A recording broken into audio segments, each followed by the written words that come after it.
Bonsoir, bienvenue sur la libre antenne, lundi, mercredi, vendredi, 21h minuit sur meta.tv ou metatv.org.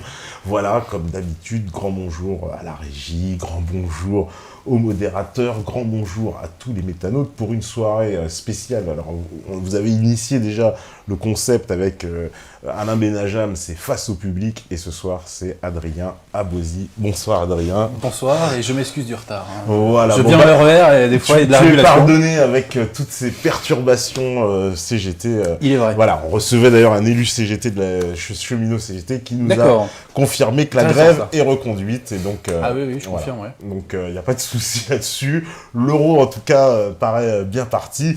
Et bien parti un peu, qu'est-ce qu'on peut dire aussi de notre pays? Bien parti aussi la France. Ah, ça fait un petit moment qu'il est mal parti, la France. Hélas.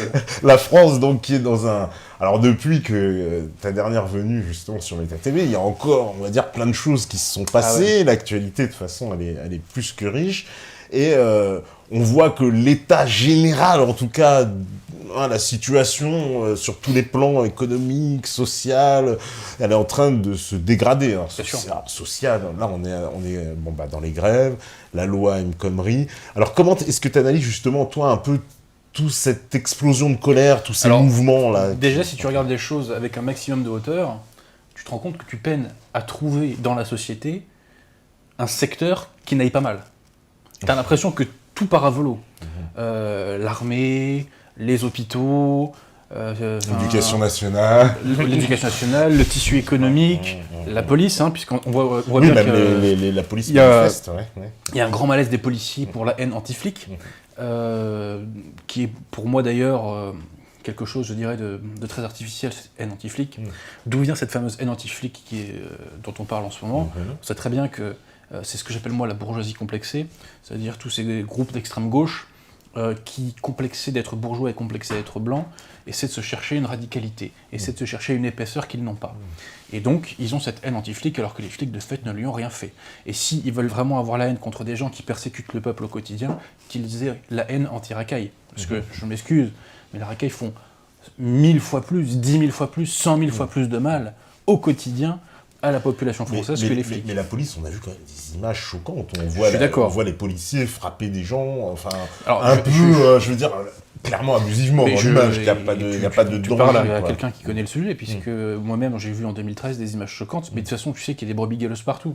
Quel groupe social, quel groupe corporatif peut prétendre être parfait?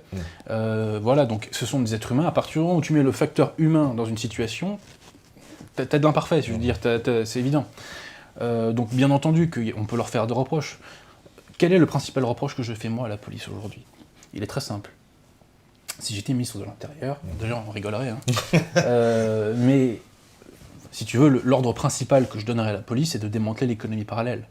Je ne dis pas qu'on ne fait rien du tout contre l'économie parallèle, mais je n'ai pas l'impression, si tu veux, qu'on s'attaque vraiment au cœur du problème. Or, plutôt que d'emmerder, passons-moi l'expression, les automobilistes, je pense qu'on ferait mieux, si tu veux, de mettre le paquet sur la lutte contre l'économie parallèle. Bon, donc je n'ai pas l'impression que la police est utilisée de façon le plus efficace. Et d'ailleurs, anecdote, tu sais, après que Valérie Trierweiler est sorti son bouquin sur Hollande, elle avait évoqué la fameuse phrase descendant. Oui. Je sors de mon cabinet à ce moment-là, et je voulais pas prendre le chemin habituel pour x, y raison, et je prends pas le métro au même endroit. Et tu vois, je vois un barrage de flics qui m'empêche d'aller à la rue, je vois les disent vous pouvez pas passer par là, donc allez par ici. Donc je vais à la rue d'à côté, vous pouvez pas passer par là, allez par ici, puis de fil en aiguille, je me retrouve à côté des Champs-Élysées, et je me retrouve pris dans une souricière de CRS. Et pourquoi? Parce qu'en fait, on était à côté de l'Élysée, et il y avait une manifestation de 30-40 personnes à tout casser, les Cendants contre Hollande, tu vois. Un truc bidon, ultra bidon. Mais les mecs, et moi je me retrouve, par pur hasard, si tu veux, je me retrouve pris là-dedans, tu vois. Et donc, tu vois, je suis dans une souricière comme ça, et tu vois, je veux sortir, je dis écoutez, moi je suis pas manifestant, je sors du cabinet, je suis fatigué, c'était un vendredi soir en plus, hein. Voilà, donc après, tu vois, les mecs veulent pas me laisser sortir, parce qu'ils ne me croient pas, et je me mets à péter un câble, tu vois, je suis un peu nerveux, moi, des fois, ça m'arrive, hein. Je dis c'est scandaleux, je suis avocat barreau de Paris, j'appelle le bâtonnier, je n'ai rien à foutre, parce que tu sais que tu peux pas, quand tu es avocat, il faut appeler le bâtonnier avant d'être mis en garde à vue. Donc tu vois, je pète un câble. Et au bout d'un moment, je leur dis, mais en plus, vous avez des ordres de merde, vous nous faites chier. Bon, quand t'es énervé, t'as pas forcément un langage très châtié. Hein. Vous nous faites chier alors que c'est l'open bar pour les racailles, tout ça. Je peux te dire que tous les CRS, ils baissaient les yeux. Il n'y en a aucun qui a levé la main pour me mettre une tarte. Ils baissaient tous les yeux, ils savaient tous que j'avais raison. Je leur disais, vous avez des ordres de merde, vous ne vous attaquez pas aux oppresseurs du peuple français. Voilà. Donc au bout d'un moment, il y a un de leurs chefs qui est venu et qui m'a exfiltré. Mais voilà, tu vois, je me dis, bon, là les mecs, ils mobilisent. Il devait y avoir quoi à ce moment-là ? 100 CRS et policiers pour 30 mecs. 40 personnes qui faisaient pas de mal à une mouche. Moi, je dis un truc tout bête. Ces mecs-là, moi, je les aurais mis plus tôt, si j'étais ministre de l'Intérieur, dans les Transiliens. Là, on aurait évité des infractions, tu vois. Bon, voilà. Donc, la vraie critique qu'on peut faire à la police, c'est ça. Après, la police, elle obéit à des ordres. Elle obéit à des ordres, bien sûr. Hein, donc, in fine, c'est nos politiques les responsables. Parce que même souvent, ce qu'on leur reproche sur certaines affaires, c'est qu'il y a une espèce de passivité, justement, comme tu dis, envers les casseurs, envers les... Alors là, il faut rebondir là-dessus, c'est très important. Parce que tu sais que la police était extrêmement offensive à la Manif pour tous, y compris contre les... je dis pas qu'il n'y avait pas de fouteurs de merde dans la Manif pour tous, hein, mais, ou même un jour de colère, si tu veux. Là, on a vu une police extrêmement agressive et offensive. Ah oui, la Manif pour tous, on a vu des familles se faire arrêter un peu sûr. sans raison, sur le côté... Et jour de colère, c'est encore pire. Oui, jour de colère, c'est pire. Jour de colère, moi, je vais te dire, j'ai vu l'organisation d'une souricière. C'est-à-dire que les mecs, ils ont empêché les gens de sortir au bon moment. Moi, je suis sorti au dernier moment. Tout à fait. Mais nous, c'est pas ça. C'est ce qui nous arrivait. On est sorti juste au dernier moment. Exactement. Et ensuite, ils étaient en train, en fait, de bloquer la place et de faire une souricière. Alors comme tu dis, de bloquer toutes les rues. Et il n'y avait aucun trouble à l'ordre public. Moi, je le sais, j'y étais. Il n'y avait aucun trouble à l'ordre public. Donc, c'était vraiment purement gratuit. Là, on peut critiquer la police. Mais qu'a-t-on vu ? Nous avons vu, dans cette loi El Khomri, c'est des groupes antifa, globalement, qui ont... et puis, après, si tu veux, ils ont brassé autour d'eux, ils ont agrégé autour d'eux des populations, par exemple des étudiants, qui, initialement, ne sont pas forcément sur ce logiciel. Mais les antifas... on les a beaucoup vus pendant ces manifestations, sans qu'on les nomme d'ailleurs dans les grands médias. On disait les casseurs, les trucs comme ci, les trucs comme ça, ou l'ultra-gauche. Et donc, on a vu quand même qu'ils avaient un certain open bar. Parce que quand tu vois les images de flics qui se font caillasser, sans broncher, caillasser, insulter, mais à jour de colère, on aurait fait le dixième de ça, mais on se serait pris à coup de tête, balayette manchette, à coup de taser, quoi. Enfin voilà, donc au bout d'un moment, d'ailleurs, excuse-moi, je reviens dessus, chez Bourdin, un CRS, tout à fait. A appelé pour dire qu'effectivement, ils avaient les ordres de les laisser foutre la merde. Tout à fait. Eh bien moi, je vais te dire le fond de ma pensée là-dessus. Hollande a compris que c'était difficile pour lui pour 2017. Donc, la seule façon qu'il a de gagner, c'est d'avoir une candidature unique à gauche, ou quasiment unique à gauche. Il a déjà détruit la candidature écologiste en réussissant à diviser les Verts. Bravo pour lui. En prenant Emmanuel Cos dans son gouvernement. Exactement. Il a flingué tous les Verts. Exactement. Et puis Jean-Vincent Placé. Et Jean-Vincent Placé, voilà. Donc, c'est toujours ça d'enlever. Maintenant, il faut décrédibiliser la candidature Mélenchon. Et moi, je pense que ce que veut faire Hollande, c'est faire comprendre aux Français que extrême gauche, entre guillemets, parce que Mélenchon, ce qui est vraiment d'extrême gauche, à discuter. En tout cas, il revendique... En tout cas, il revendique certaines références. Je pense que ce qu'il voulait montrer aux Français Hollande, c'est que extrême gauche égale chienlit, si tu veux, pour parler poliment. Et en gros, c'est façon de dire, c'est vraiment ça, c'est vraiment pour ça que vous allez voter. Tu vois, je pense que c'est ça l'idée qu'il y avait derrière. Autrement, il n'avait aucun intérêt. Mais ça a été quand même très instructif, je trouve, ces manifestations. Parce que Hollande, clairement, alors justement, par rapport à la séquence là qu'on est en train de vivre, il peut plus reculer. Clairement, il peut plus revenir en arrière. Parce qu'on va dire que s'il fait un rétropédalage là, à l'heure où on parle, c'est terminé. Autant mettre les clés sous la porte, on ferme les rideaux et on s'en va. Y a pas il est dans une truc où il peut plus reculer. Et en même temps, j'ai l'impression que en fait, il est quand même tombé sur un os en face, parce que là, c'est quand même...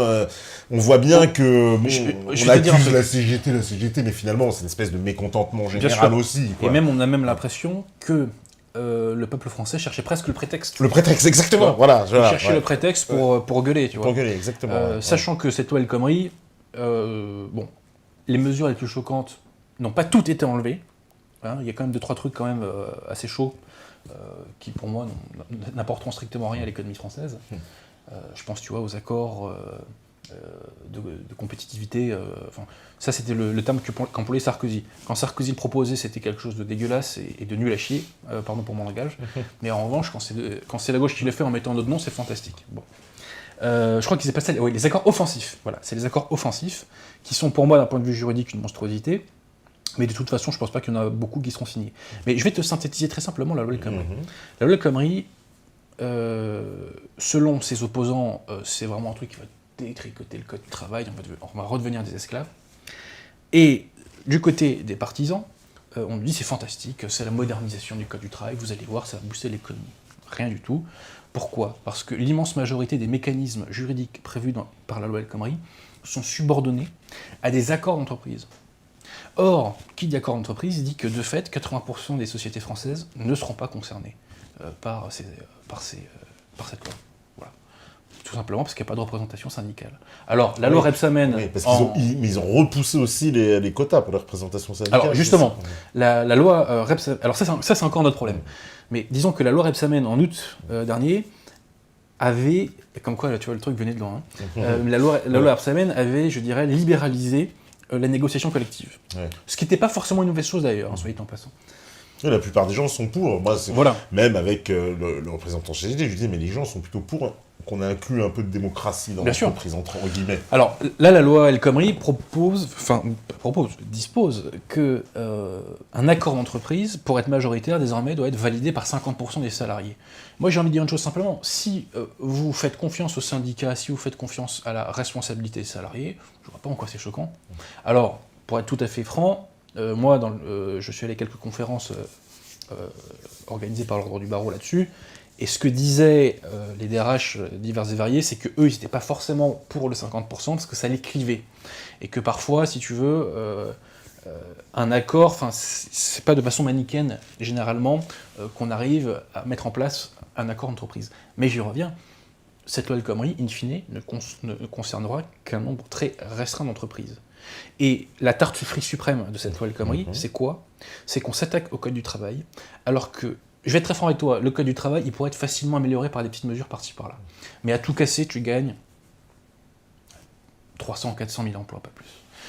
Le vrai boulet de l'économie française, le vrai boulet, je dirais, inhérent à la France, parce que je pourrais te parler du libre-échange, de la liberté de circulation des capitaux, etc. Mais le vrai boulet inhérent à la France, c'est le coût du travail.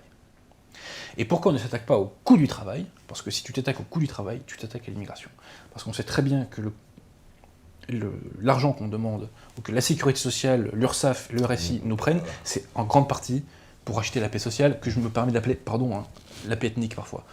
Donc, si tu veux, cette loi El Khomri, c'est une tartufferie suprême, et il y a beaucoup de leviers pour relancer l'économie française pour pas trop cher, et ces leviers, on ne les fait pas, on ne les utilise pas, parce que c'est pas dans l'intérêt du mondialisme, tout simplement. Oui, parce qu'on voit que cette loi aussi, c'est un peu ce qu'ils essaient d'imposer aux Belges aussi en ce moment. Il y a des grandes manifestations en Belgique. Alors précisément, je ne sais pas ce qu'on propose aux Belges. Alors, visiblement, ça ressemble beaucoup à une réforme qui aille dans le sens... L'Union européenne est derrière. Voilà. Donc, voilà. Mais, elle est derrière, mais attention, l'Union européenne, il faut quand même qu'on définisse bien le périphérique des responsabilités des uns et des autres. Le périmètre, pardon. L'Union européenne fait des recommandations, mais ces recommandations n'ont pas force de loi. Elles n'ont pas force obligatoire. Donc le gouvernement pouvait très bien ne pas les faire. Et petite parenthèse, quand il s'agit de racheter la dette grecque à tour de bras, ça ne dérange personne de violer les traités européens. Ouais. Donc le traité européen, contrairement à ce que pense parfois d'ailleurs Asselineau, quand on a envie de ne pas le respecter, on ne le respecte pas. Ils se sont pas gênés, ils ont piétiné déjà plusieurs fois, c'est vrai. Et vraiment, c'est vraiment... Et d'ailleurs, même, je veux dire, après les attentats, on a fermé les frontières immédiatement. Je veux dire, on ne s'est pas posé la question de savoir si on n'a pas appelé Bruxelles... Schengen n'existe plus trop à l'heure actuelle. Oui, tout à fait. Mais en tout état de cause, effectivement, il y a une situation de détérioration générale de la société française. Le mécontentement, à part chez les winners, passe-moi l'anglicisme, de la mondialisation, et encore, je pense que même eux, ils commencent à tirer la langue, de toi à moi, il y a un mécontentement global. Et de fait, ce mécontentement se fonde sur des raisons objectives. Tu sais qu'aujourd'hui, dans les médias, quand on parle du mécontentement du peuple, on te dit que c'est un manque de pédagogie, même on va plus loin, c'est qu'on te dit qu'il ne vit pas ce qu'il vit, tu vois. On te dit qu'il ne vit pas ce qu'il vit. C'est comme le grand remplacement qui n'existe pas. Dire que le grand remplacement n'existe pas, c'est comme dire que le chômage de masse n'existe pas, ça n'a aucun sens, si tu veux. Mais bon, c'est comme ça. Mais il y a un mécontentement général. La superstructure française ne reflète pas ce mécontentement général. La vraie souffrance française, on ne la voit pas ou peu quand même dans les médias, si tu veux. La souffrance de ce qu'on appelle la France périphérique, c'est-à-dire toutes ces zones dont la vie économique a été vampirisée par les mégapoles, si tu veux, qui sont en train de crever. Moi qui connais un peu la Provence et le Limousin, je vois ça. Tu vois là-bas, c'est pauvre, tu vois, en 3 secondes et demie, quoi. Il n'y a pas d'activité économique, c'est complètement mort. Ça, tu n'as quasiment aucune visibilité médiatique de cela. La visibilité médiatique, elle est concentrée sur Nuit debout. Hein, elle n'est pas concentrée sur les gens du Limousin qui n'ont rien à bouffer. Hein, parce que là, pour le coup, des fois, il y a de la misère. Hein. Enfin bref, je m'emballe. Mais tu vois, comme quoi il y avait effectivement un moment de vérité quand même. On a vu cette bourgeoisie de gauche se recentrer sur son propre nombril. On a vu ces antifas très courageux face à des policiers droit-lomistes qui ont pour ordre de les laisser foutre le bordel, mais un peu moins courageux face au SO de la CGT qui était un petit peu énervé. Hein, je sais pas si tu avais les images, mais c'était du lourd. Hein. Oui. On a ce mécontentement qui vraiment arrive partout. C'est pareil, ce qu'on parle beaucoup dans les grands médias de la souffrance des professions libérales. Très peu, ça. Je vais te dire, dans mon entretien à Indépendance Web TV, j'ai dit une phrase qui a choqué beaucoup de gens. J'ai dit que juridiquement, pas économiquement, juridiquement, les salariés sont des enfants gâtés comparés aux professions libérales. Mais je maintiens. Quand tu es salarié, tu as une rémunération qui tombe tous les mois. Une rémunération régulière. C'est pas le cas de l'immense majorité des professions libérales. Quand tu es salarié, tu as le droit à l'association chômage. À l'assurance chômage. À l'assurance chômage. Moi, si demain je suis sur le carreau, et on m'a piqué la moitié de mon blé chaque année, mais si je vais à Pôle emploi, on me dit au revoir monsieur. Hein. Donc tu vois, il y a tous ces trucs-là. C'est pareil, c'est comme les congés payés. Moi, j'ai pas de congés payés en tant que profession libérale. Si je bosse pas mes dossiers, eh ben mes dossiers ils avancent pas et le blé il ne tombe pas. Donc, je maintiens que quand on est salarié, on est juridiquement, je dis bien seulement juridiquement, parce que la caissière, je sais bien qu'elle galère. Même si elle est aux 35 heures, je sais que c'est pas simple. Sa vie n'est pas simple, je le mesure. Mais juridiquement, on a des privilèges, entre guillemets, comparé aux professions libérales. Mais tu vois, le mal-être des professions libérales, ça n'existe pas. On a l'impression que le curseur médiatique concerne uniquement la bourgeoisie de gauche et les banlieues. Tu vois, c'est les deux trucs dont on parle, Nuit debout et les banlieues. Mais en revanche, tous ces trucs-là dont je te parle, on en parle très peu. Même Calais, si tu veux, on en parle très peu. On en parle dans la nouvelle opinion publique, on en parle même beaucoup. Mais de fait, dans les grands médias, on en parle de façon incidente de temps en temps, oui c'est vrai, mais pas tant que ça. Mais justement, je veux rebondir sur la nouvelle opinion publique, parce que il y a eu récemment l'affaire Black M, alors ça c'est on en a parlé. Mise à l'amende légendaire. Et ça, c'est de la nouvelle opinion publique. À 100%. Totalement, ça. Parce que ça arrive d'Internet. Alors, son type, c'est F de Souche, c'est ça, les premiers qui ont balancé le truc. Bon. Grosse dédicace à F de Souche. Ceux qui connaissent le rap, vous savez, ces paroles de Black M, même moi, je la connaissais, cette chanson, depuis très longtemps. D'ailleurs, cette chanson, il y a quand même une hypocrisie, je trouve, des gens, parce que ça passait partout, à Skyrock, à Énergie. Et je vais te dire... Sans offus, des années après, j'ai envie de dire, mais les mecs, réveillez-vous, ça passait partout. Et d'ailleurs, il y a beaucoup de choses à dire, je pense, sur le groupe Section d'Assaut, qui est pour moi, je suis pas un spécialiste de rap, mais pour moi, c'est un nouveau type de rap. Pour moi, c'est un type de rap qui vise spécifiquement les blancs urbains, si tu veux. Et d'ailleurs, si tu prends le fameux clip que j'ai revu de Black M, désolé, le héros du clip, c'est un petit blanc, tu vois, c'est un couffard, tu vois, c'est le personnage principal du clip. Et ce qui est rigolo, parce que quand même Black M, c'est pas le plus méchant dans le rap, soit dit en passant. Non. Soit dit en passant, quelle est la vraie morale de l'affaire Black M que moi j'ai bien aimé? C'est que maintenant, t'insultes la France, tu te prends des coups. Maintenant, on réplique. Avant, on pouvait chier sur la France sans rien avoir en retour. Et ben maintenant, c'est terminé ce temps-là. Et je veux dire, moi, quand j'allais au rugby, quand je suis passé senior au rugby, c'était un de mes potes qui emmenait en voiture. Tu vois, je le rejoignais Porte d'Ivry. Et puis on allait en voiture ensemble au stade. Et lui, il écoutait du rap. Et donc, il m'infligeait Skyrock, tu vois, il m'infligeait ces trucs-là. Et il écoutait beaucoup Sniper. Ouais, Et je connais bien Sniper, personnellement. Voilà, tu vois, tu leur demanderas... Ils sont d'ici d'ailleurs, hein, tu sais. Gros dédicace à Sniper. Mais alors on y va doucement, je vais rencontrer leurs potes dans la rue. Alors j'y vais très doucement. Mais tu vois, ils ont le fameux morceau France. Oui, à la fin du morceau sûr. France, je m'en fous à la limite de la fin des paroles, mais tu vois, t'as un coq, et le coq, t'as un coq qui crie, qui chante, je sais pas comment on doit dire, et ce coq, à la fin, il se prend un coup de fusil. Il se prend un coup de fusil, ouais. Ce qui est quand même violent, tu vois. Si tu fais ça, un chant de muezzin, on dit comme ça. Ouais. Donc si tu prends un chant de muezzin avec un coup de fusil derrière, on dit oula attention. Si tu prends Tu vas avoir des un chant de problèmes. rabbin et que Là encore plus, mais voilà. sa chaise électrique. Donc moi je te dis mais le symbole de la France qui se fait tirer dessus, ça ne choque personne. Enfin je veux dire bon voilà. Et donc comparé à ça, si tu veux, Black M c'était quand même vraiment gentil. c'est du light. Hein. Voilà. Ouais. En plus je vais te dire, mais j'ai pas de dire sur une ambulance, le pauvre Black M. Mais la morale de l'histoire. Il y a deux morales de l'histoire, c'est que, la nouvelle opinion publique a de plus en plus conscience d'elle-même, et au-delà de sa masse critique, elle a de plus en plus conscience d'elle-même, elle a de plus en plus conscience de sa force, et l'autre morale, c'est que tu insultes la France, t'es châtié. Et tu vois, hypocrisie totale de nos médias, c'est une affaire de racisme. Et ça, alors c'est insupportable. C'est marrant parce qu'en plus, l'affaire du racisme, elle est apparue quand le maire a évidemment déprogrammé. Ils ont dit les racistes ont gagné. Ouais. Mais non mais comment ça les racistes? Et je vais te la faire simple. Ouais. Qu'est-ce qui me gênait moi pour Black M? C'est que pour moi, Black M, c'est une profanation mondialiste d'une commémoration qui est quasi, sacré le mot est trop fort, mais d'une commémoration vraiment solennelle. Parce que Verdun, c'est un moment central de l'histoire de France. C'est extrêmement important, la bataille de Verdun. Mais je suis en train de te dire que la commémoration qu'on a eue était aussi une profanation mondialiste. Ça été en passant, les mecs n'ont même pas eu coronesses de prononcer le mot de Pétain, mais vous êtes des baltringues, vous êtes des grosses baltringues. Ils n'ont pas pu prononcer. Alors ça c'est marrant, oui, parce que faut pas oublier que Pétain, ce grand héros de Verdun... Non, mais il a été effacé. Il a été effacé, c'est comme dans l'Union soviétique. Tu sais, on reprenait les photos dans les livres d'histoire, puis on effaçait les têtes des gens. Ouais, c'est ça, ouais. Et ben Pétain, il a disparu. C'est pareil.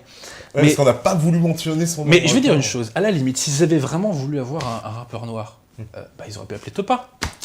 Mais t'aurais eu tous les gauchistes qui auraient dit oui, c'est pas fasciste. Si vous voulez vraiment un rappeur noir patriote, vous appelez Topa. Pourquoi ils n'ont pas pensé à appeler Topa? Non, moi s'ils m'appellent, je t'aurais tous les gauchistes sur le dos. Question simple. Non mais voilà, écoutez, il faut savoir. Mais tu vois, on voit bien toute la tartufferie du système qui, au final, n'a que l'accusation de racisme et de complotisme à nous renvoyer. Ouais, nous renvoyer parce pour tout et n'importe quoi. Ouais. Parce qu'on a vu même, dans la foulée, puisqu'on a des actualités, mais bon, Benzema, c'était la même chose. Ah oui, non, mais... qui hurle au racisme parce qu'on l'a pas sélectionné. Le multimillionnaire Benzema, voilà, quel scandale. Qui hurle et que c'est la France qui est raciste, évidemment, et c'est tout le monde, voilà, une fois après. Alors, soi-disant, j'ai vu, parce qu'il y a beaucoup de gens qui le défendent sur les réseaux sociaux, et qu'on dit, oui, mais... les propos, ils ont été travestis. Alors moi, je suis parti rechercher l'interview originale, la fameuse interview où il dit « Oui, je choisis la France pour le côté sportif ». Bon, il n'y a pas d'équivoque quand même. Dans l'interview, quand on lit le sens, il dit clairement, en gros, j'ai choisi la France parce que bon, il y avait plusieurs meilleures chances d'opportunités en France qu'en Algérie. Voilà, je vais te dire, moi, franchement, cette interview de Benzema est cultissime. Et ce qui est génial, c'est que tu as Luis Fernandez sur le plateau, je crois, si je ne me trompe pas, qui le relance et qui dit oui, mais quand même, t'es contente, je prends l'équipe de France. Et le mec, si tu veux, il saisit jamais la perche qui lui est prise, quoi. Il ne la saisit jamais. Et le message qu'il dit, c'est, en gros, la France, mais je m'en tape complètement, quoi. Et je vais te dire, je préfère ce discours. Sincèrement, au moins, le mec, il assume. Par contre, derrière, tu ne la fais pas la France raciste. Voilà, c'est ça. Parce que là, le message que tu nous dis, c'est j'ai rien à foutre de vous. Et après, quand on ne sélectionne pas, tu boudes. Attends. Faut savoir, Coco. Et puis, je te rappelle quand même que tu es multimillionnaire. C'est un peu grâce à la France, quand même. Enfin, c'est parce qu'il vit en France. En tout état de cause. On va pas être non plus hypocrite. En tout état de cause, je suis pas certain que Benzema était une grande victime du racisme. Je ne dis pas que le racisme n'existe pas. Oui, bien sûr, c'est ça. Mais moi non plus, je pense pas. Surtout à son niveau, quand on gagne beaucoup d'argent comme ça. Et puis, blague à part, tu vois, on rebondit sur l'interview débile de Cantona. Oui. L'équipe de France raciste, attendez les mecs, il vous faut quoi là? Il vous faut quoi de plus? Mais ça, c'est presque une blague, parce que en Roumanie, j'ai vu qu'ils s'étaient fait charcler, parce qu'il y a 2 présentateurs qui ont dit l'équipe de France, c'est le Congo et tout, et ils se sont fait immédiatement, évidemment, charcler complètement. Mais c'est pas une équipe... Ah non, c'est loin d'une équipe raciste. Alors là, si ça, c'est une équipe raciste... Alors, ceci étant, tu sais que Ouais. je crois qu'il y a beaucoup à dire sur l'équipe de France de football. Ouais. Tu sais que pendant longtemps, on entendait que c'était une politique, en gros, c'était plus ou moins politique le fait qu'il y ait autant de Noirs et de Maghrébins dans l'équipe de France. Et moi je disais non, c'est des conneries, c'est que les mecs ils sont objectivement meilleurs. Mais quand même, moi je me rends compte que pendant Domenech, il était là de 2004, je crois, 2010, Ouais, c'est ça. les Blancs savaient pas jouer au football. Hein. Entre 2006 et 2010, il n'y avait aucun Blanc qui savait jouer au football. T'avais que des Noirs. T'avais même pas beaucoup de Maghrébins. Hein. Non, t'avais que des Noirs. Ouais, ouais, par ça. le goal, tu vois, t'avais Lloris Ouais, coupé. t'avais Lloris coupé, c'est tout. Mais ouais, c'est vrai. t'avais que des Noirs. Et là, depuis Deschamps, soudainement, je me rappelle plus depuis Blanc parce qu'il n'est pas resté longtemps, mais depuis Deschamps, bizarrement, t'as une poussée entre guillemets de joueurs blancs. Ouais. Sachant qu'on sait très bien que la question identitaire commence à susciter des frictions dans le peuple de France. Je spécule, hein, je suis vraiment pas. Tu sais, je suis pas en train de te plaider mon dossier là. Hein. Mais des fois, je me pose des questions. Est-ce que c'est pas vrai qu'il y a pas parfois quelques petites consignes qui sont passées? C'est pas forcéément impossible. Ouais. C'est pas forcément Ouais, impossible. c'est un peu politique tout ça. Bon, je vais prendre quand même des questions, parce Allons-y. que sinon on va me dire, oh là là là, et vous parlez, et il y a tellement de choses à dire. Alors, allez, première question. On me dit, bonsoir, maître Abosi. Oh là, tu vois, respect. C'est bien, respect comme titre. Vous prônez l'enracinement et la réhabilitation du catholicisme comme remède aux maux qui touchent la France Oui, et tout que à fait. vous imputez au jacobinisme. J'aurais deux questions à ce sujet. Alors déjà, le mec commence bien, il négocie. J'aurais deux questions à ce sujet qui se rejoignent. Premièrement, concernant la foi catholique, comment espérez-vous que son grand retour s'opère dans la société où le rationalisme critique C'est a une pris très une bonne place question. prépondérante? Et ne vous défilez pas en invoquant la divine providence. Par quel processus humain croyez-vous ce retour possible? Alors, tu sais que c'est pas se défiler que d'invoquer la providence et les grâces du bon Dieu. Hein. Ça, c'est pas du tout défilé, c'est très important. Je pense qu'on est tous touchés plus ou moins d'ailleurs par ça. Je vais être très simple.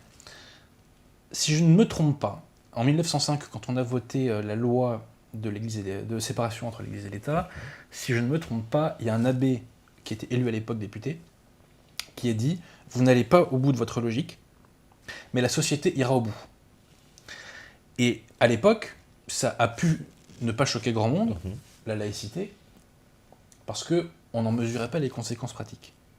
D'accord ? Mais quand on ira au bout de tout ce logiciel républicain et mondialiste, quand on verra les conséquences pratiques véritables, et quand on le verra à grande échelle, et on voit bien que c'est en train de monter, ça, tu vois, que ce soit le grand remplacement, la destruction du tissu industriel, la destruction du tissu économique au sens large, les fondements de l'éducation nationale, l'abrutissement des Français, l'américanisation des Français, etc., etc., etc., etc. Les gens se recentreront vers la vérité. Et il y a un autre critère qui va jouer beaucoup, c'est la souffrance. Tu sais, Jules Renard disait « la joie rend impuissant ». Je le crois. Effectivement, la joie rend impuissant. J'ai cette expression qui n'est pas très élégante, et je m'en excuse, qui est celle des puceaux du réel. Tous ces gens qui ne connaissent pas la souffrance, en vérité. Hein, qui ne connaissent pas le stress des charges à payer, du loyer à payer, tu vois. Les gens qui ne savent pas ce que c'est qu'un coup de pression par une caïra. Tout ça. Donc, comment revenir au catholicisme? La souffrance amènera les Français à y retourner. Et quand on sera allé au bout de ce logiciel républicain et mondialiste, on dira « stop ». Et aussi, il y a un autre point qui est intéressant, c'est la présence de l'islam en France. Moi, je ne suis pas de ceux qui diabolisent l'islam, notamment parce que l'islam n'est que le corollaire de l'immigration. C'est-à-dire que l'islam, en tant que tel, n'a pas tellement de sens, si tu veux. Hein. Bon. Mais face à un islam qui va être de plus en plus conquérant, pourquoi? Parce que l'Arabie Saoudite met le paquet. Hein. On voit bien que partout dans la région, enfin, je dirais Europe et Moyen-Orient, l'Arabie Saoudite finance à fond tout ce qui pousse le wahhabisme. Oui, mais voilà. c'est un fait. Les mosquées, la formation des imams, etc. C'est partout dans le monde, hein. C'est partout dans la région, c'est dans le Kosovo et c'est en Algérie. En Algérie, il y a un clash entre l'Algérie et l'Arabie Saoudite. Et il y a un ministre algérien qui a fait une sortie il n'y a pas longtemps sur... je ne sais plus c'était de quoi, mais qui a fait une sortie il n'y a pas longtemps pour critiquer le wahhabisme. Tu remarqueras que tous les pays qui sont attaqués sont des pays qui n'étaient pas wahhabo-compatibles. Hein. Que ce soit la Tunisie, que ce soit Bachar el-Assad, même l'Iran avant, etc. Bizarre. Hein. Donc, face à un islam qui a vocation, pour des raisons démographiques et pour des raisons stratégiques de l'Arabie Saoudite, à grandir, si tu veux, tu ne pourras pas être dans l'entre-deux, si je puis dire, de la laïcité. Au bout d'un moment, il faudra que les gens choisissent. Soit ça sera l'islam, soit le catholicisme. Mais la laïcité n'est pas un rempart face à l'islam, contrairement à ce que croient beaucoup de gens très bêtes. Bah, au gauche, contraire, c'est bien. la laïcité, c'est ce qui permet l'islam. Puisque c'est le fait que le catholicisme ne soit plus un vecteur d'organisation de la société qui permet à ce que la société s'organise autrement sur des pans entiers du territoire. Bah, disons que les musulmans, ils font que profiter d'un espace libre. Ah bah tout à fait. On leur dit, allez-y les mecs, mettez le paquet, bah ils mettent le paquet. Et voilà, C'est tout. Voilà, ils ne font qu'exercer un droit qui leur Bien a été sûr. donné, et puis voilà, Mais après, évidemment, est-ce que aussi on peut dire que l'islamisation, elle est inévitable par rapport à la démographie? C'est une je vais te question dire, démographique, quoi. C'est-à-dire, à un moment alors donné, ça oui, alors de deux choses l'une. ouais. Moi j'aime pas le terme d'islamisation, j'aime pas parler des musulmans. D'accord. Parce que quand les gens parlent des musulmans, ils parlent des Maghrébins. On va pas se mentir, ils parlent pas des Français convertis, ils parlent pas des Gaulois convertis, on parle des Maghrébins et, de façon un peu plus subsidiaire, de certains subsahariens qui sont aussi musulmans. Alors, les chiffres de la drépanocytose nous apprennent que 35% des naissances sont des naissances extra-européennes. Il y a 10 ans, c'était 25% des naissances en France qui étaient des naissances extra-européennes. Aujourd'hui, c'est 35%. Donc, je réponds à ta question, oui. Après, moi, je suis pas fan du terme islamisation. En fait, il y a eu une maghrébinisation, africanisation du territoire.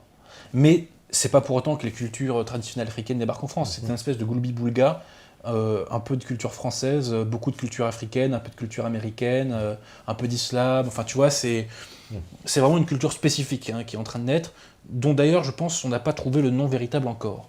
Voilà. Mais le terme d'islamisation, pour moi, est très impropre. Je te raconte une anecdote toute bête que je trouve marrante, mais significative, qui sont arrivés à deux de mes potes au lycée.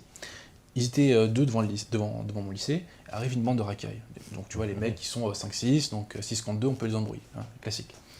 Et un de mes potes avait un sandwich à la dinde. Détail très important.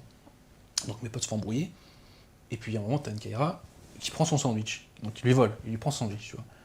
Il s'apprête à le manger, et il fait « Eh mais attends, c'est du porc ça !» Tu vois. Donc tu vois la très bonne image de l'islam qui renvoie, c'est-à-dire que l'islam permet le vol selon lui. Enfin, ça permet pas de manger du porc, mais ça permet le vol. Bon, c'est pas grave. Mais tout ça pour te dire que j'ai un minimum d'honnêteté intellectuelle. Ce mec-là, qui se revendique de l'islam parce qu'il mange pas de porc, c'est un musulman en carton-pâte. Bon, j'ai cette honnêteté intellectuelle. Un musulman un peu conséquent, théoriquement, ne vole pas. En tout cas, selon leur... Donc tu vois, le terme d'islamisation... D'accord, ouais. Voilà. Racaillisation, c'est mieux déjà. Oui, bien sûr. Alors, ceci étant, je mets un bémol à mon propre argument. Quand Boubacar, après les attentats, nous sort qu'il faut 2 fois plus de mosquées, là, par contre, oui, on peut parler d'islamisation. Je parle de ça parce qu'il y a eu aussi certaines directives qui ont choqué, entre autres Belkacem, qui va augmenter l'enseignement de l'arabe dans les écoles. Oui, tout à fait. Doubler le nombre de profs, etc. Je crois qu'on va pouvoir commencer les cours plus tôt aussi vers les petites classes. Et je crois qu'il y a un truc très profond d'un point de vue électoral là-dessus, c'est que la gauche sait qu'elle a besoin des voix des Maghrébins pour gagner. D'accord ?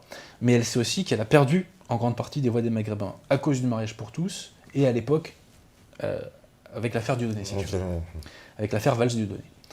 Et donc, du coup, les intéressés sont contraints d'aller chercher les voix des Maghrébins, tu vois. Et c'est pour ça que, quand même, on a voté la reconnaissance d'un État palestinien à l'Assemblée nationale, ce qui est quand même énorme quand on y pense. Petite dédicace à ceux qui pensent que le lobby sioniste est tout puissant et qui tient tout, soit dit en passant. Qu'est-ce qu'on a fait d'autre ? Donc là, voilà, donc tu vois, enseignement de l'arabe.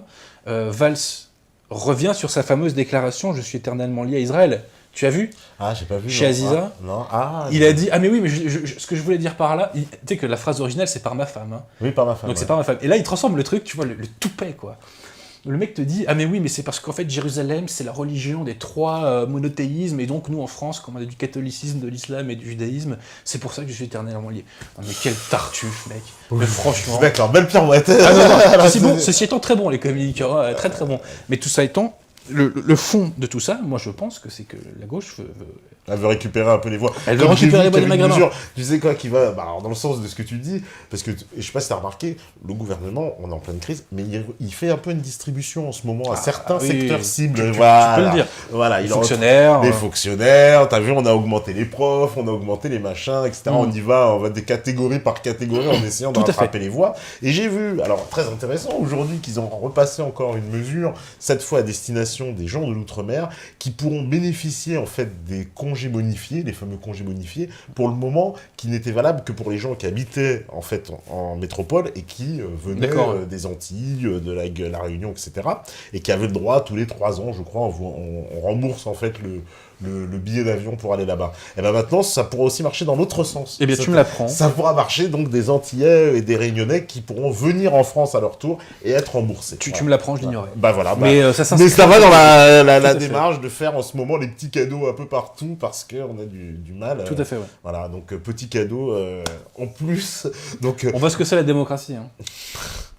Vraiment, voilà, parce que là, on a vraiment l'exemple, parce qu'ils font clairement tout ça, on sait, c'est pour 2017, parce qu'il n'a plus rien, Hollande. Hein, je veux dire, là, il faut qu'il fasse quand même des petits cadeaux. Là. C'est que tu pouvais critiquer Sarkozy, mais quand même, Sarkozy a un bilan.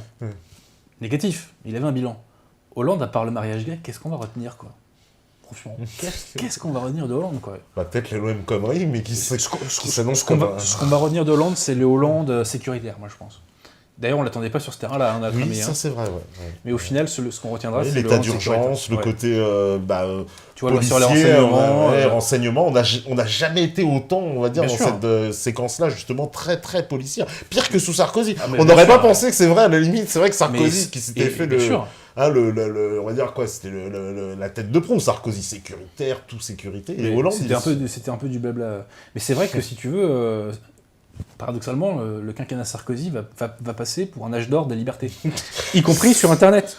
Parce que sur Internet, la nouvelle opinion publique, si tu veux, pouvait se développer tranquillement, et on voit bien que là, le gouvernement a pris, avec un peu de retard, conscience du phénomène, et qu'ils vont tenter de museler. Hein. Donc, mais effectivement, nous avons le gouvernement le plus liberticide depuis la guerre d'Algérie. C'est évident. Qui était un gouvernement de gauche, Guy Mollet aussi, non? Tout à fait. Faut le rappeler, non, parce que des fois, il y a des choses qui sont pas très claires. Alors on me dit, Maître Abosi, encore, oulala, mon Dieu, bien qu'ayant un logiciel différent de celui d'Alain Soral, vous êtes tous les deux catholiques convaincus, très cultivés, amoureux de la littérature et de la France éternelle. Compte tenu de ces points communs, accepteriez-vous de travailler avec lui si vous le proposez? Participant à des conférences, par exemple. C'est quelque chose qui revient assez souvent, ça. Alors que je suis pas Enfin, je connais un peu Soral, hein, j'ai vu ses vidéos, j'ai lu quelques-uns de ses bouquins, mais on n'a pas du tout les mêmes références, on n'a pas du tout les mêmes... Enfin, si tu veux, c'est... je veux pas, si tu veux, pour moi, Soral, je m'occupe pas de Soral, il fait ce qu'il veut, hein, mais on n'a pas les mêmes références, on n'a pas les mêmes objectifs, on n'a pas les mêmes méthodes d'action, si je puis tenter de m'exprimer ainsi. Et si tu veux, on ne vise pas la même chose. Après, tu sais, Soral, on va être très clair sur la question Soral. Moi, je distingue deux choses. Je distingue la machine Soral et la doctrine. D'accord ? La machine Soral, donc un site internet et une maison d'édition, de fait, ce sont des très bonnes choses. Ça a permis à beaucoup de gens de découvrir Pierre Hillard, ça a permis à beaucoup de gens de se débrancher du storytelling dominant, et de ce point de vue-là, on peut considérer que le site a fait du bien. Tu vois, que Égalité et Réconciliation a fait beaucoup de bien, ça a permis vraiment à beaucoup de Français de découvrir des auteurs très intéressants, donc voilà. La maison d'édition aussi, Contre-Culture, a réédité des bouquins très intéressants. Il y en a qui... Bon, moi, m'intéresse pas tellement, tu vois, tout ce qui est extrême gauche, c'est pas tellement ce qui m'intéresse. Mais tu vois, quand ils rééditent du Delassus ou du Bainville, je suis obligé de dire que c'est une très bonne chose. Et s'ils permettent de découvrir du Delassus ou du Bainville à des gens qui ne le connaissaient pas, et bien de fait, c'est une très bonne chose. Après, tu as la doctrine de la réconciliation. Et là, sincèrement, enfin, c'est... Je comprends qu'on ait lancé ça à une époque, donc en 2007, je crois. Et c'est important que, si tu veux, cette carte ait été jouée, pour qu'on voit ce que ça donne. Or, 10 ans après, sauf erreur de ma part, il n'y a pas beaucoup de résultats en termes de réconciliation, parce que c'est pas aux Français d'aller vers les étrangers, hein. C'est aux étrangers d'aller vers la France, hein, soit dit en passant. Hein. Bref. Enfin, à considérer qu'ils doivent rester. Hein. Parce que, comme tu le sais, moi je suis partisan de leur immigration. Mais si tu veux...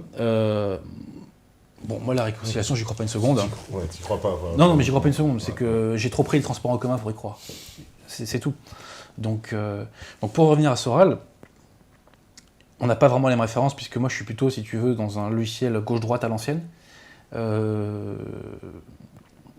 Lui, il est plutôt... je crois qu'il... Sauf erreur de ma part, je veux pas me... Tu sais, j'aime pas dire des choses des gens quand ils sont pas là pour se... Mais je crois qu'il se défie quand même de gauche. En tout cas, aux dernières nouvelles. La façon dont il se positionne par rapport au catholicisme, je la connais pas vraiment. Mais je sais que la conciliation, si tu veux... La réconciliation n'est pas compatible avec le retour au catholicisme des Français. Parce qu'avec 15 millions de Scandinaves sur le sol français, ça va être difficilement conciliable, hein, tout ça. Hein. Ça va être très difficilement conciliable. Alors c'est comme il fait l'abbé Pagès, il veut convertir tout le monde. Lui. Alors ceci étant, c'est une très bonne chose de convertir tout le monde, mais je suis assez lucide et je pense pas qu'on y arrivera, tu vois. Ouais, ils sont peut-être pas d'accord. Mais ceci étant, pour l'assimilation, je te le dis franchement, le baptême c'est pas mal. Hein. T'as fait une bonne partie du chemin. Mais ça n'engage que moi de dire ça. Alors, on me dit, Monsieur Abosi, lors de votre dernière émission sur Méta TV, vous parliez du côté conspirationniste et obsessionnel sur les sujets du sionisme et de la franc-maçonnerie. Mais dans votre allocution sur Agence Info Libre, vous parlez pas mal des parrains Rothschild qui sont liés de près au sionisme et à la gouvernance mondiale. Ma question est la suivante. Est-ce une façon indirecte de dénoncer le sionisme ou préférez-vous vous concentrer sur des sujets qui concernent tout le monde, comme l'argent, la finance, le sionisme concerne en priorité les Israéliens et les Palestiniens. Moi, je suis français, si Dieu. Alors, il faut distinguer deux choses. La question juive et la maçonnerie existent. D'accord ? Et d'ailleurs, dans mon prochain bouquin, je fais une mise au point là-dessus. Tu vois ? La question juive existe, et la maçonnerie existe. Ce sont des sujets très importants, d'accord ? Ce qui mérite à titre personnel, c'est, si tu veux, le côté pavlovien et hystérique sur ces questions-là, d'y voir tout le temps partout, tu vois. Ce qui ne veut pas dire qu'il n'y a pas de réseau juif, ce qui ne veut pas dire qu'il n'y a pas de réseau maçonnique, ce qui ne veut pas dire que ces réseaux ne sont pas parmi les plus actifs dans la question du mondialisme et de la spiritualité globale. Attention. Mais si tu veux, tu peux pas expliquer Nuit debout avec la question juive. Voilà. Hein, tu peux pas expliquer les racailles avec la maçonnerie. La réalité, c'est quelque chose de plus complexe que ça. C'est de quelque chose de beaucoup plus complexe que ça. Tu peux pas expliquer les antifas par la question juive. Hein, faut arrêter de délirer 2 minutes. Hein. Bon. Donc, ce sont des questions qui existent, qu'il faut traiter sérieusement, par exemple avec du Louis Bérémy, que vous avez reçu il n'y a pas longtemps, hein, qui en parle calmement en plus, hein, pas de façon hystéro. Donc, ce sont des choses qui existent, mais c'est pas parce que ça existe qu'il faut délirer là-dessus. Voilà, c'est ça. Et soyons très clairs, je suis le premier à me moquer des réflexes pavloviens des gens du système, d'accord ? Ça ne veut pas dire que dans ce que j'appelle la nouvelle opinion publique, il n'y a pas des réflexes pavloviens aussi. Dans la dissidence qui est un secteur de la nouvelle opinion publique, un segment, il n'y a pas de réflexe pavlovien. Et moi, ça me fatigue, si tu veux. Et moi, tu vois, à chaque fois, je pense que j'ai quand même pour mérite d'apporter des concepts nouveaux. Chacune de mes conférences apporte des concepts nouveaux. Et quand je vois qu'on me dit que je parle pas du sionisme, mais j'en ai rien à cirer du sionisme, les mecs. J'en ai rien à cirer. C'est pas dans ma vie. Ça n'existe pas, tu vois. Je veux dire, c'est... les gens qui pensent que les sionistes tiennent la France et dirigent tout, mais ils délirent complètement. Ils délirent complètement. Même dans le monde des affaires. Moi, je vais te dire, j'ai des activités dans le monde des affaires. Je vois beaucoup de gens. Vous pensez qu'il n'y a que des juifs, mais vous délirez mais complètement. Je te dis pas qu'il n'y a pas de juifs dans le monde des affaires. Je dis, mais croire qu'en France, il n'y a que ça, mais c'est de la folie. C'est-à-dire que c'est quelqu'un qui ne voit plus la réalité. C'est de tout ramener, en fait, systématiquement voilà. à l'équation du sionisme dans tous les sujets, quoi. Comme on le voit pour certains, c'est vrai que c'est... Et j'ai envie de dire aux gens, imaginons que 100% des juifs de France fassent leur alia, je crois. Oui, l'alia, ouais, quand ils retournent... Vous croyez qu'il n'y aura plus de problème en France comme ça du jour au lendemain ? Vous croyez que le problème du chômage sera résolu ? Vous croyez que le problème des racailles sera résolu ? Vous pensez que le problème de la déchristianisation sera résolu ? Ça changera sans doute des choses ici ou là. Oui, c'est vrai. Est-ce que ça changera tout ? Non. Bien sûr que non. Et j'ai envie de... Pour la question juive, il y a un livre que je recommande de lire, mais il est difficile à trouver. C'est le livre que Baudelomény a écrit sur Édouard Drummond, qui est un livre très respectueux sur Édouard Drummond, mais Baudelomény te dit, mais quand Drummond dit que la révolution n'a bénéficié qu'aux juifs et qu'elle n'est faite par eux, il dit, factuellement, c'est pas vrai. Parce que Baudelomény a fait ce travail de sociologie sur les élites françaises. Il te dit, c'est pas vrai. Il te dit par exemple que la bourgeoisie juive ne s'est pas imposée à la société française. La bourgeoisie juive a été cooptée par la bourgeoisie, j'allais dire par la haute féodalité louis-philippienne, qui avait besoin de non-catholiques pour mener une politique anticléricale. Pourquoi ? Parce qu'ils voulaient faire une politique qu'on appelle le dérivatif. Ils ne voulaient pas qu'on s'attaque, si tu veux, aux véritables abus qui avaient fait leur fortune. Et donc, ils ont coopté des protestants, et des juifs et des francs-maçons. C'est une réalité historique, on va dire, dernier quart du 19e. Tu vois ? Et Baudelomini fait ce travail de sociologie, non délirant. Tu vois ? Et plutôt que toujours aborder la question juive de façon déliro-pavlovienne, lisez calmement l'histoire. Lisez calmement l'histoire, tout simplement. Okay. Alors, on me dit ça. Alors, une question simple. Vous avez déclaré à ma grande surprise que vous considériez Georges Clemenceau comme le plus grand traître de l'histoire de France. Pourriez-vous développer et payer cette affirmation ? Ça vaut le coup parce qu'on avait parlé un peu la première fois. Si c'est à sa grande surprise, c'est qu'il va pas écouter jusqu'au bout, parce que je donne des arguments. Tu donnes des arguments, mais ça vaut le coup de faire un petit rappel sur cette dans mon prochain bouquin, je fais une petite mise au point sur Lenny Clemenceau. Je lui fais mal, je lui mets quelques fessées. Alors déjà, Clemenceau était atteint d'une maladie très grave, qui s'appelle l'anglophilie, tu vois. Déjà, ça commençait mal. Contagieux. Alors, je vais faire simple. Qu'est-ce que je reproche à Clemenceau ? Je vais essayer d'être synthétique. D'abord, c'est à cause de lui que la France a été évincée d'Égypte. Puisque tu sais qu'il y avait un condominium en Égypte franco-britannique. Ouais. Et en gros, il y a une révolte nationaliste contre les franco-britanniques. Les Anglais ont envoyé des troupes. Et Clemenceau a tout fait pour que les Français n'envoient pas leurs troupes en Égypte, ce qui fait qu'à la fin, les Anglais sont restés les seuls maîtres en Égypte. Alors que si tu veux, il y avait des liens très profonds entre la France et l'Égypte depuis le XIXe siècle. Il faut savoir que ce sont des cadres français qui avaient par exemple refait la marine égyptienne, qui avaient refait, certains d'ailleurs s'étaient convertis à l'islam, je n'ai plus leur nom en tête, mais ils avaient bossé en étroite collaboration avec Mehemet Ali, qui était d'origine albanaise je crois, et qui était vice-roi d'Égypte. Et donc, si tu veux, il y avait des liens très intenses. C'est les Français qui avaient percé le canal de Suez. Oui, tout à fait, tu vois. Sûr. Oui. Et c'est à cause de Clemenceau qu'on s'est fait virer de ça. D'ailleurs, il y a un livre là-dessus que je recommande qui est marrant, qui s'appelle La France conquise, de Émile Florence. Déjà, le titre il tue. La France conquise. Le sous-titre, c'est Clemenceau et Édouard VII. Je crois qu'il a été écrit en 1905 ou 1907, quelque chose comme ça. Et Émile Florence, c'est pas rigolo, c'était le ministre des Affaires étrangères de Jules Ferry. Donc, c'est pas un complotiste d'extrême droite, hein. C'est un mec du système, quoi. Mais il avait quand même un petit peu de reste d'envie de défendre les... Et donc ce Clemenceau, clairement, donc c'est quoi ? Il a fait ça. Toi, tu dis aussi que dans la Première Guerre mondiale, Clemenceau, il fait un acte quand même qui mérite d'être souligné, c'est que la France fait une percée dans les Dardanelles et réussit à défaire, on va dire, l'armée ottomane et l'armée austro-hongroise. Et il n'y a plus d'armée, en fait, jusqu'à Berlin. Exactement. Et on a un couloir, en fait, devant nous, puisque de toute façon, les troupes allemandes sont autant qu'elles viennent. Et pourtant, Clemenceau donne ordre de ne pas bouger. Alors, c'est ça ? Qu'est-ce qui se passe exactement ? Ça c'est un événement historique qui est totalement incontesté. J'ai même vu que sur Wikipédia, ils en parlent. Alors, tu vois, là, c'est vraiment la fête. Il faut lire le livre de André Sheradam, La mystification du peuple allié. Ce que t'explique Sheradam, c'est que les Allemands ont vu venir leur défaite. Et que, en gros, pour l'amortir, ils ont pris des contacts avec les hautes strates britanniques. Notamment, tu vois, pour parler de la question juive, avec la finance juive d'origine allemande. Tu vois, qui aussi était importante aux États-Unis. Voilà, genre Warburg, etc. Voilà, exactement. Ouais. Enfin, et là, c'était aussi avec un maître de l'industrie qui s'appelait Steins ou Steins, je ne sais pas comment on prononce. Enfin, je renvoie les gens à ce bouquin de Sheradam, il met les noms. Là, je les ai plus en tête parce que ça fait plusieurs années que j'ai lu ce livre-là.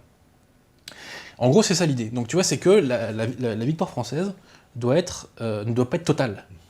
Elle ne doit pas être foudroyante. Parce que si la victoire française est foudroyante, la France imposera un ordre européen... français, en fait, sera en position de force. Quoi, exactement. Vraiment, ouais. Et n'oublie pas une chose, c'est qu'en 1918, la France, c'est la première armée du monde.